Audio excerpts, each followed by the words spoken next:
if you're neurodiverse like me, you probably have these times where you feel a lot of emotions. Maybe you're always pissed off a lot, or angry, or emotions are there for us to understand ourselves. Emotions are there for a reason. I think every emotion exists for a reason. So, for example, anger. If you're feeling angry, you can use your triggers to identify what your needs are, what can you cope with, and how can you respond to everyday situations in life. Anger. Anger is, I believe, very misunderstood. People always perceive anger as, oh no, I'm angry, that's bad, ignore it, just don't be angry, don't be angry. Anger is very misunderstood because anger is also an emotion in which we humans experience. Because it's seen as aggressive and, oh, it's aggressive, oh, aggression is bad, right? Don't be aggressive, that's bad, that's a bad thing to be. But anger, it shows us, and it will show you. For example, if someone oversteps your boundaries, you're going to feel angry at them. And there's a reason that, because it shows you where your boundaries lie. Someone oversteps your boundaries. Let's say your girlfriend or a good friend of yours or someone at school oversteps your boundaries. That's where anger comes in.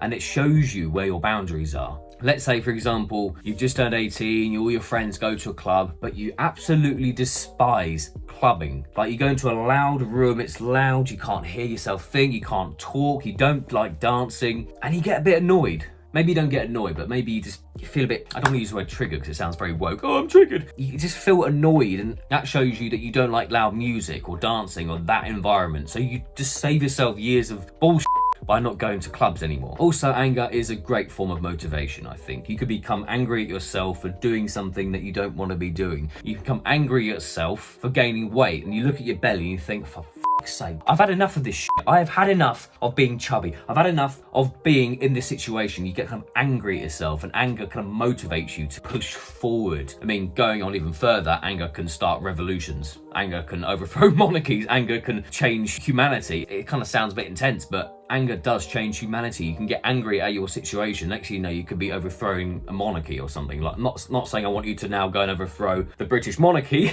if you're a British like me, but do you see what I mean about anger? It's misunderstood, but it's there for a reason. So start writing down reasons as to why you're angry. If you're off, if you're angry, if you're triggered about something, just start writing it down. Why are you angry? What's annoying you? What's you off? But make no mistake, control your anger. Don't punch doors, don't punch walls, don't punch people, don't swear at people or parents. Like, I've done all those things. Control your anger.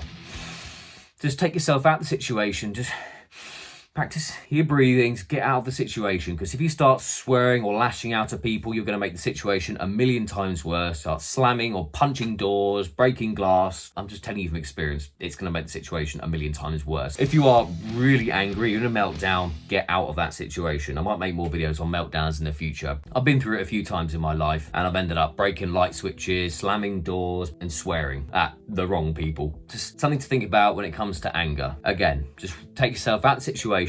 Don't lose your temper. I know it's easier said than done when you're maybe more like an autistic meltdown or whatever. Trust me, I know. I've sworn at customers. I've been a waiter and I've sworn at a customer. I've told a woman to off. Like, that's how bad he's got for me. And like, mistakenly, like 12 or so years ago when I was 18, I swore at my mum. That's something like, oh, no, you don't do. Because of my anger. I was very angry in between like 16 and 18. And even a teenager, I was very angry. I was always angry, but I didn't know how to regulate my emotions. I didn't know how to control my emotions. So write down what could be annoying you. Why has this person annoyed you? Why are you annoyed in this situation? What started it? It could be just a little thing that started off. Something happened. Some guy annoyed you. He did something wrong. He overstepped his boundaries. And then it's just a chain reaction. And then something so small as some guy accidentally bumping into you, a friend accidentally bumps into you, and then you just lash out at your friend. So just start identifying with your anger. Why are you angry right now? Something for you to think about. Thanks for watching. If you've got anything in the comments you want to write, if you want to say to me or want to say to somebody else, give some advice, then please do. I'd love to hear from you.